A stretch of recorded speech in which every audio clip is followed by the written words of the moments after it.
बड़े बड़े ब्रोकर्स क्या कह रहे हैं, क्या रिपोर्ट निकाल रहे हैं, इतनी लंबी लंबी रिपोर्ट्स को पढ़ना, उसके बाद से निर्णय लेना कि इस रिपोर्ट को खारिज कर दिया जाए, इस रिपोर्ट को अपने दर्शकों के सामने लेकर के आया जाए, मेहनत का काम है और ये मेहनत कर रहे हैं। हर्ष बाबू लेकर के आ गए हैं हमारी विशेष खास पेशकश। हर्ष, आज शुरुआत कहाँ से करेंगे? सर, सबसे पहले तो धन्यवाद, आपने इतने अच्छे हौसला अफजाई करी सर।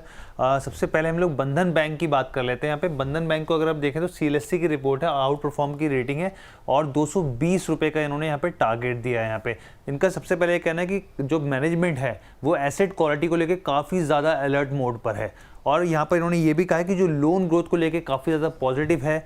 आने वाले दिनों में FY26 की अगर हम लोग बात करके चलें पूरे साल के हिसाब से तो ये 13 से लेकर 15% तक की ग्रोथ दिखा सकता है यहाँ पे, जो कि लोन ग्रोथ की बात हो रही है। यहाँ पे माइक्रो फाइनेंस सेक्टर की बात की जाए, यहाँ पर सिंगल डिजिट में ग्रोथ देखने को मिल सकती है।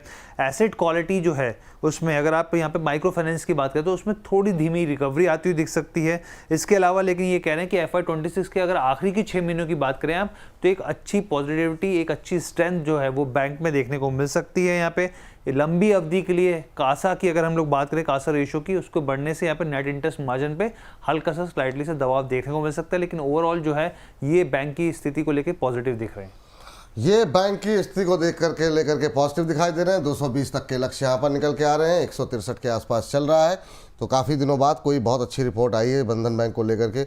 बहुत निगेटिव बातें होती हैं सर इस पर, और होती रही, मतलब अब तो शायद कितनी अच्छी बात हुई 220 के टारगेट।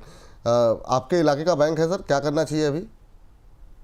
हाँ, देखिए, नेगेटिव बातें क्यों नहीं होगा सर, होना भी चाहिए, क्योंकि जब से बैंक लिस्ट हुआ है तब से अभी परफॉर्मेंस तक नहीं रही। हाँ, बिल्कुल सही बात। हाँ, तब से अभी भी देखिए आप ऑलमोस्ट 50% से ज्यादा नीचे ही है बैंक। ठीक है, क्योंकि आज तक इन्वेस्टर्स को लास्ट 6 साल में 6% भी रिटर्न दे नहीं पाया।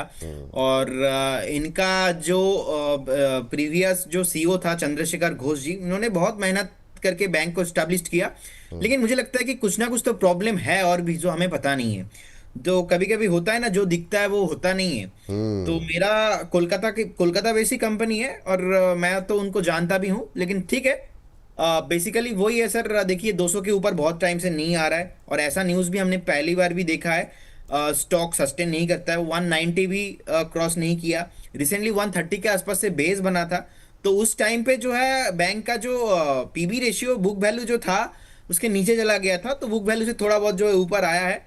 तो ठीक है, अभी 163 के आसपास चल रहा है। रिसेंटली जो है इनका न्यू सीईओ अपॉइंट हुआ है, एमडी पार्था प्रतिम सेनगुप्ता जी। उनका प्रीवियस बैकग्राउंड तो अच्छा है और पहले पास्ट जो उनका बैंकिंग एक्सपीरियंस है वो भी बहुत बढ़िया है, लेकिन बैंक सर अभी भी नहीं चल रहा है। तो ये एक न्यूज़ की वजह से 220 का टारगेट और जहाँ पे ट्रेंड नेगेटिव है अभी 163 पे ही चल रहा है। कब स्टॉक ऊपर जाएगा, this is a very big question and I don't think कि यहाँ पे पैसा लगाना भी चाहिए, क्योंकि जो स्टॉक लास्ट 6-8 साल से नहीं चल रहा है वो स्टॉक अभी चलेगा और ठीक होने वाला है, ऐसा एजम्पशन पे आपको पैसा लगाना बहुत मुश्किल है। जहाँ पे ट्रेंड अच्छा है उसके साथ जाइए। तो मेरे हिसाब से तो बंधन बैंक पे बिल्कुल भी आपको पैसा लगाना नहीं चाहिए। अभी रुक जाइए, देखते हैं 1-2 क्वार्टर वगैरह की परफॉर्मेंस है ना, उसके बाद फिर थोड़ा सा रिव्यू करेंगे। और जिनका पास परफॉर्मेंस ऐसी रही है कि प्रदीप जी अभी पूरी तरीके से आश्वस्त नहीं है कि अभी यहाँ पर रिटर्न अच्छे आते हुए दिखाई देंगे।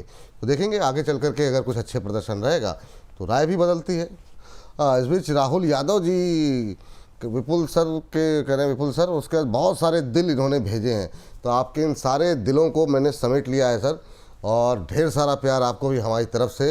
इस बीच राजपूत विनय जी कह रहे हैं हर्ष जी को नमस्ते, तो हर्ष बाबू जी भी आपको मतलब नमस्ते स्वीकार कर रहे हैं। तो बहुत सारा जो आप लोग प्यार भेज रहे हैं, थैंक यू, ऐसे ही प्यार भेजते रहिए और यहाँ से 4 गुना होकर के आपको वापस मिलेगा, आप निश्चिंत रहिए।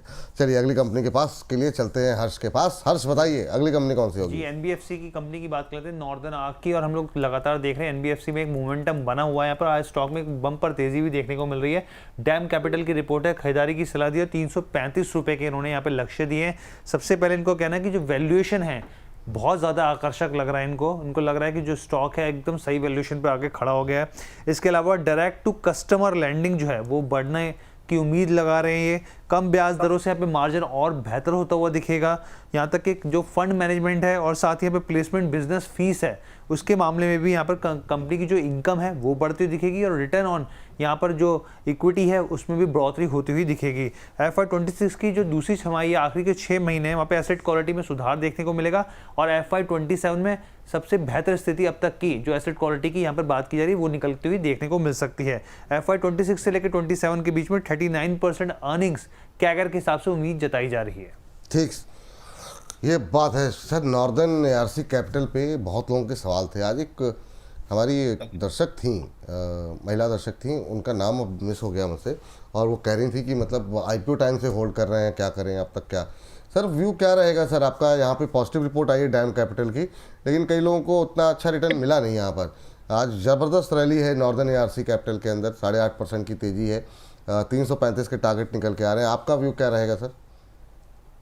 सर मैं पॉजिटिव हूँ। मुझे लगता है कि हाँ ये जो टारगेट दे रहा है अभी 335 के आसपास, देखिए अभी 263 चल रहा है पहले, तो अभी के लिए मुझे लगता है कि 330 इजीली पॉसिबल है, क्योंकि जिस तरीके से नीचे से एक बेस बना है और बेस बनने के बाद अभी ऊपर जाने के लिए रेडी हो रहा है। लास्ट टाइम भी ऑलमोस्ट 1 महीना कंसिडरेशन किया था 270 में, तो 270 मुझे लगता है कि एक बार क्रॉस होता है तो इजीली सर 330 पॉसिबल है, क्योंकि जो न्यूज़ होता है अगर उसके साथ टेक्निकली मैच होता है तभी हम इसमें एग्री करते हैं।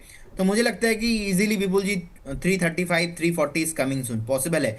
और अगर एक बार जो IPO हाई है इसके ऊपर 350 इसके ऊपर सस्टेन होता है तो स्टॉक में और भी हायर प्राइस आपको देखने को मिल सकता है। इट विल टेक टाइम, आपको 2 से 3 क्वार्टर वेट करना पड़ेगा, लेकिन होल्ड करने का सलाह रहेगा। आप फ्रेश बाय भी करके जाइए, लेकिन एज ए इन्वेस्टमेंट आपको व्यू होना चाहिए। एज ए इन्वेस्टमेंट आपको व्यू होना चाहिए। ये बात नॉर्दर्न ARC को लेकर के निकल करके आ रही है। अच्छा मोमेंटम यहाँ पर देखने को मिल रहा है। चलिए, इस बीच राहुल सरकार जी कह रहे हैं big fan of Pradeep sir, बहुत सारे हाथ इन्होंने उठाए हुए हैं, तो थैंक यू जो है प्रदीप जी को पसंद करने के लिए। और इस बीच चलते हैं अगले काउंटर के लिए हर्ष के पास। हर्ष, अगली कंपनी कौन सी होगी? जी, डिफेंस सेक्टर से जुड़ी हुई प्रीमियर एक्सक्लूसिव की बात कर लेते हैं यहाँ पर। और यहाँ पर आप देखिए ICICI डायरेक्ट की रिपोर्ट आई है, खरीदारी की सलाह दी और 680 रुपये के इन्होंने यहाँ पे टारगेट्स दिए हैं। अब सबसे पहले इनका कहना है कि जो कंपनी है, जो उसकी सबसे बड़ी ताकत है यहाँ पर, उसकी ऑर्डर बुक है, 1100 करोड़ की ऑर्डर बुक है।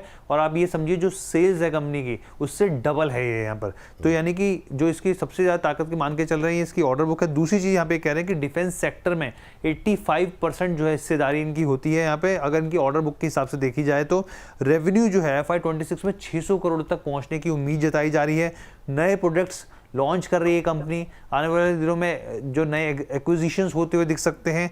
इसके अलावा जो सेल्स है FY28 तक 27% और मुनाफा जो है वो 54% तक सालाना ग्रोथ दिखा सकता है। अब इन्होंने ये भी कहा कि सिर्फ डिफेंस तक ही कंपनी सीमित नहीं है, इसरो के कई प्रोजेक्ट्स जो है वो कंपनी के पास है यहाँ पे। इसके अलावा स्पेस मिशन के से जुड़े जो इक्विपमेंट्स होते हैं उसकी सप्लाई करती है, यानी कि डाइवर्सिफिकेशन काफ़ी ज़्यादा है और इसलिए इनको ये पसंद आ रहा है। हाँ, टारगेट 680 के यहाँ पर निकल करके आते हुए 560। डिफेंस वैसे भी आज ज़बरदस्त ट्रेंड में है, ये उस तरीके से ट्रेंड में नहीं है। सुबह तेज़ था, थोड़ा हल्का हुआ है, लेकिन टारगेट काफ़ी अच्छे निकल के आ रहे हैं। क्या टिप्पणी रहेगी आपकी यहाँ पर प्रदीप जी? प्रीमियर एक्सप्लोसिव पे आपकी राय क्या होगी? जी विपुल जी, जिनके पास है होल्ड करने का सलाह रहेगा। और मुझे लगता है कि ट्रेंड तो पॉजिटिव है। ऑलमोस्ट हमने देखा कि डबल बॉटम फॉर्मेशन हुआ है, उसके बाद धीरे धीरे स्टॉक ऊपर जाने के लिए रेडी हो रहा है। अभी के लिए मुझे लगता है कि एक बार 620 टारगेट होना चाहिए, यहाँ पर 680 टारगेट दिया गया है। 620 को क्रॉस करता है देन एक बार 800 का टारगेट, तो शॉर्ट टाइम के लिए 620 will be target. And second, अगर 620 को ब्रेक करता है एक बार रिव्यू करना चाहिए और एक स्टॉप लॉस जरूर मेंटेन कीजिए, करना चाहिए यहाँ पे 514 एक स्टॉप लॉस के साथ बने रहने का सलाह होगा। करेंट जोन से भी as a investment view next 2 से 3 क्वार्टर आप बाई करके जाइए। ठीक। एक है हमारे दर्शक SKR गिटार लेसन के नाम से आईडी बनाई हुई है, कह रहे हैं मार्केट का असली बॉस एक ही है, Pradeep sir. New Harshad Mehta vibes. ये सर ये दुआ दे रहे हैं, बद्दुआ दे रहे हैं, क्या कर रहे हैं? मतलब भैया इतनी दुआएं मत दीजिए, है ना। मतलब अच्छा खासा प्रदीप जी ठीक ठाक चल रहा है मामला। हर्षद मेहता मत बनाइए उनको। तो सर कह रहे हैं कि विपुल जी Pradeep ji love you from Rajasthan. बाकी प्रेम देते रहिए सर, है ना। इस तरह की दुआएं जो है मत दीजिए, इनको दुआओं में कंसीडर भी किया जाए कि ना, ये थोड़ा सा सोचना पड़ेगा। क्या सलाह रहेगी हर्ष अगली कंपनी को लेकर के? बताइए कहाँ से निकल के आ रही है और क्या किस क्षेत्र की है? जी, टाटा ग्रुप की टाटा टेक्नोलॉजी की बात कर लेते हैं हम लोग। यहाँ पर एक लंबे समय से कंसोलिडेशन फेज देखने को मिल रहा है। जेपी मॉर्गन की रिपोर्ट है, अंडरवेट की सलाह है, 570 रुपये के इन्होंने टारगेट्स दिए हैं। अब इनका कहना है कि कंपनी जो है अभी हाल ही में जर्मनी की जो ऑटो इंजीनियरिंग फर्म है ES टेक का उन्होंने एक्विजिशन किया है, इसको ये काफ़ी पॉजिटिव मान रहे हैं। इनका कहना है कि यहाँ पर जो एक्विजिशन किया गया है उससे क्या होगा, कनेक्टेड ड्राइविंग और साथ ही डिजिटल इंजीनियरिंग में इस कंपनी की विशेषज्ञता है, तो इससे कंपनी को फ़ायदा मिलता हुआ दिखेगा। डील जो है वो $88 मिलियन के आसपास हुई है और इससे एंटरप्राइजेज वैल्यू टू रेवेन्यू जो है उसमें बढ़ोतरी होगी। और आप देखिए जैसी ये डील हुई और जैसी पूरी तरीके से एक्विजिशन का काम खत्म हो जाएगा, सीधा इसका फ़ायदा जो है अर्निंग पर शेयर पर देखने को मिलेगा, उसके लिए फ़ायदेमंद हो सकता है, ये मान के चल रहे हैं। FY26 में रेवेन्यू 2%, FY27 में जो रेवेन्यू 5% में इसमें योगदान होता हुआ दिख सकता है और ओवरऑल जो है इस डील को लेकर ये काफ़ी पॉजिटिव लग रहे हैं। जी, तो ये बात तो है यहाँ पर टाटा टेक्नोलॉजी आज ही डिस्कस किया था बड़ी दिनों बाद और यहाँ पर नेगेटिव रिपोर्ट आ गई जेपी मॉर्गन की। सर आप सहमत हैं जेपी मॉर्गन से 570 का टारगेट दे रहे हैं? बिग नो, क्योंकि ऑलरेडी सर स्टॉक बहुत नीचे आ चुका है, बेस अभी बिल्डिंग हो रहा है।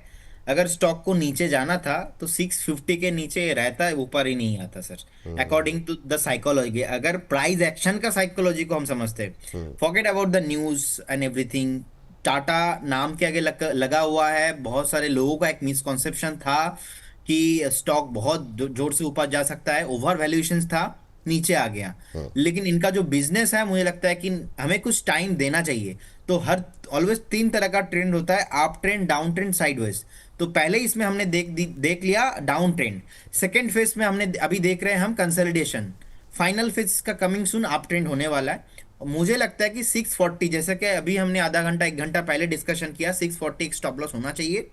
मुझे लगता है कि एक स्टॉक फिर से आपको 800 एंड 840, 840 850 जाने के लिए रेडी हो रहा है। तो मुझे नहीं लगता है 570 आने वाला है। तो मेरे लिए तो बिग नो है ये, और मुझे लगता है कि बाई करके आपको वेट करना चाहिए, होल्ड करना चाहिए। खरीदारी की सलाह यहाँ पर जेपी मॉर्गन से सहमत नहीं है प्रदीप जी, ये राय यहाँ पर उनकी स्पष्ट रूप से है यहाँ पर।